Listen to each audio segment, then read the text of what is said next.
Hello and welcome back to Let's Play Arcanum. After a hearty breakfast and a bit of early morning trading, Mr. Drake is ready to tackle the rigors of the day and explore the town of Ashbury a bit. And, yeah, I did finally manage to get Gar some armor, so he's no longer running around half naked, to the relief of just about everyone, I'm sure. And I got him plate mail armor, so now he's one of the better equipped of Mr. Drake's companions. Anyways, Mr. Drake makes his way out of the inn. He sees this gentleman looking around hopefully, so thinking that he might have something that needs to be done, he has a chat with him. You must be new in town. I don't believe I've had the pleasure of your introduction, sir.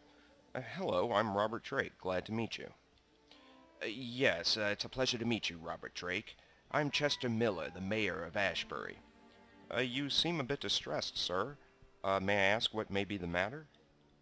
Yes, a planning meeting is being held to discuss the building of a monument to Lord Beddington, the greatest man ever to come out of Ashbury. We're very particular folk around here. If we do something, we try to do it right. Please tell me more. Well, the problem is that everyone is arguing with each other about what to do. As mayor, I have to find a solution that pleases everybody, but it's impossible. Please continue. I'm always fascinated with local politics. Well, some people want the monument in the center of town, others want it near the entrance, and nobody knows how we'll pay for it. Furthermore, there aren't any local craftsmen up to the task of building the damn thing, even if we could pay. Well, is there anything I might do to help? You know, talking with you just now has given me an idea. It has? Yes, if you could talk to the crowd, you know, draw them out while I take notes.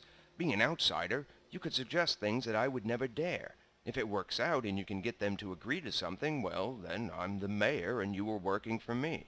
If it doesn't work out, well, I can always say that you were obviously misinformed. That sounds like quite the intriguing proposition. I'll do it. Excellent. Follow me into the town hall. Once we get there, just go right on up to the podium and begin taking questions from the crowd. After the meeting is over, we can speak again. All right, let's proceed to the meeting. So Mr. Drake will follow the mayor into the city hall. And there's a crowd of concerned citizens gathered, so Mr. Drake will take his place behind the podium and summon up all of his powers of oration. So, my name is Robert Drake. I'm an independent consultant, brought in to answer any questions or concerns you might have about the building of the statue to Lord Beddington. So, the floor is now open, and the first question goes to the gentleman in front in the dapper red smoking jacket. Yes, why should we build a monument in the first place? That's what I want to know. Can you give us one good reason why we should build this thing? Well, sir, a nice statue is an object of art and virtue for all to appreciate. Hear, hear. Nicely put. Righto, sir. All right, the next question goes to the lovely lady in the emerald green dress. Yes. There have been a lot of suggestions about where to put the monument. An improvement might be tastefully accomplished, but we're evenly split between two groups. Please continue, ma'am. The first group says that it should go in the town square. The other says it should go near the entrance. What's your comment? Why don't you conduct a design contest and vote for the best design? Astounding! Brilliant! Hip hip hooray! All right, the next question goes to the gentleman in the white bathrobe standing in the back. And where do you propose that we get the money? How can the people of Ashbury afford such a luxury? I ask for your proposal, sir. Well, certainly in Ashbury a wealthy benefactor could be found. Bravo! Astounding! Brilliant! All right, the next question goes to the diminutive gentleman standing over to the side. Yes, we don't have local artists talented enough to make a fine statue, so there is argument about who should receive our commission. If we cannot agree on the sculptors, then the project cannot proceed. Who would you recommend? Why not bid the project out competitively and take the lowest bidder? Righto, sir. Hear, hear. Not a bad idea. All right, and the final question goes to the young lady in the blue jerkin. Yes, since the monument is going to be displayed outside, what materials do you suggest using? What kind of statue should we build? How about a simple statue like all the others that have been made? Good luck, you're going to need it. You're a loon. I object, sir. Alright, and another question from the large half-ogre gentleman in the white jacket. We wish to honor Ashbury's greatest son, Oliver Beddington, with our monument. However, there's no agreement for the epitaph. Oliver was a great speaker, and one of his quotations would make the perfect epitaph. Which quote do you suggest we use? Take an inch and you have a mile. Hip hip hooray, astounding, brilliant. Alright, your character's performance in that little speech is governed by, I think it's governed by his intelligence and his persuasion. Mr. Drake did fare pretty well, but if he had been slightly more intelligent, he might have been able to suggest a better design for the statue, and that was the only thing they really disapproved of. But let's talk to the mayor and see what he thinks of the crowd's reaction. Sir, I must thank you for your efforts. I doubt I could have done much better myself. Your efforts have revealed the positions of my opponents perfectly. There's still much to be done, though, so I must be on my way. Good day to you, sir. Good day. Glad to be of help. Alright, so Mr. Drake, with renewed confidence in his powers of persuasion, sets forth to have a look around the rest of the town.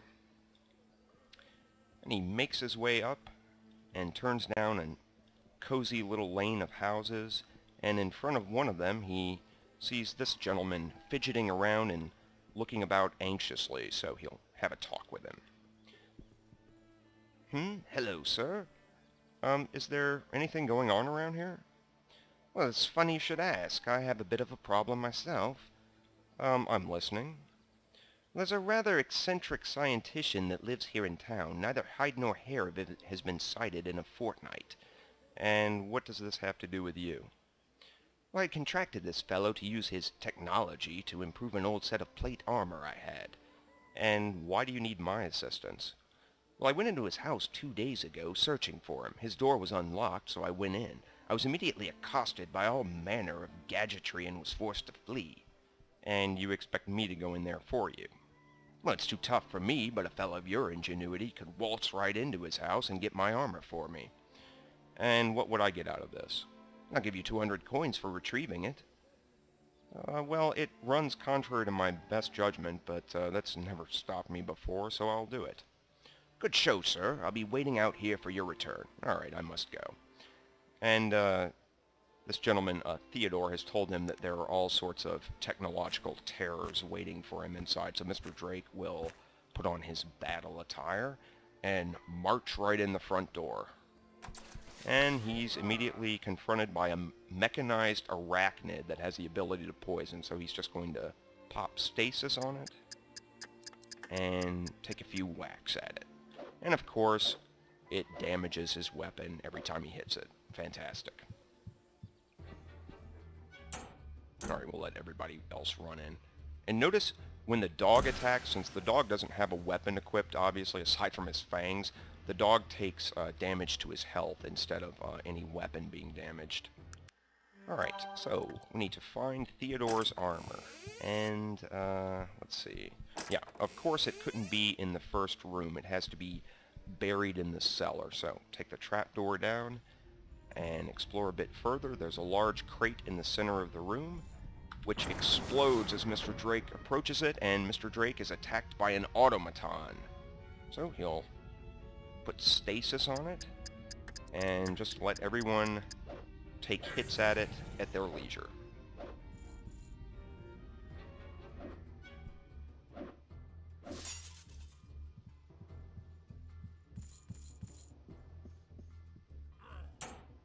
Okay, the dog bounds around and finishes it off pretty easily. Alright, so they turn it into scrap metal pretty quickly.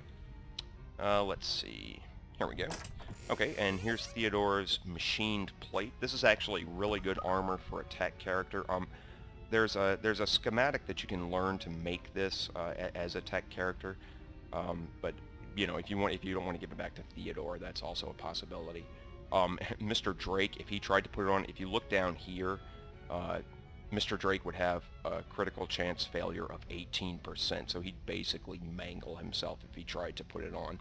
And there's also a schematic to make an automaton, which would, if Mr. Drake learned it, it would allow him, with the proper ingredients and the proper skill in technology, I think it would be, he'd need the proper skill in the mechanical discipline, and he doesn't have any. But if he did have that with the proper ingredients, he could make an automaton. And there are all sorts of little found schematics for tech items throughout the game, which you can make in addition to the ones that you learn through the regular talent tree. And Mr. Drake could augment his tech skill even though he has no tech ability whatsoever. There is a way to do that. I might talk about that a bit later, but for now let's just go ahead and return to Theodore with his armor. So let's get Mr. Drake back into his gentleman's attire. And now we can tell Theodore the good news. To be sure, it's nice to see you again. I have your armor, Theodore. Excellent. Give it to me, please. Here it is. And here's your 200 coins. Good day, sir. You've been most kind. Alright, so Mr. Drake has done yet another good deed, so it's turning out to be a pretty fair day. And Mr. Drake makes his way towards the cemetery. And as he approaches the gates, he sees a man draped in white robes staring in at the graves. So, Mr. Drake, when we return, is going to have a chat with this gentleman. But first, he's leveled up a couple of times, so he's got 3 points to spend. And I've decided that I'm going to raise his willpower to 18 and then go ahead and max out his ability in the Temporal College and then start taking spells in the College of Conveyance to get teleportation. I've decided that teleportation is just too much of a convenience to pass up. So, that'll be how he spends his points for the next few levels, and then I'm going to focus on dexterity and raising his melee and dodge. And you'll notice his dexterity is no longer 12, it's 14, and the numbers in green, that means it's been augmented by an item. One of the items I purchased for Mr. Drake, I bought him some gloves of dexterity, which raise his dexterity by 2, so that's why his dexterity is a bit higher. Anyway, when we return, he'll have a chat with this gentleman in front of the graveyard. As always, thank you for watching, and please stay tuned.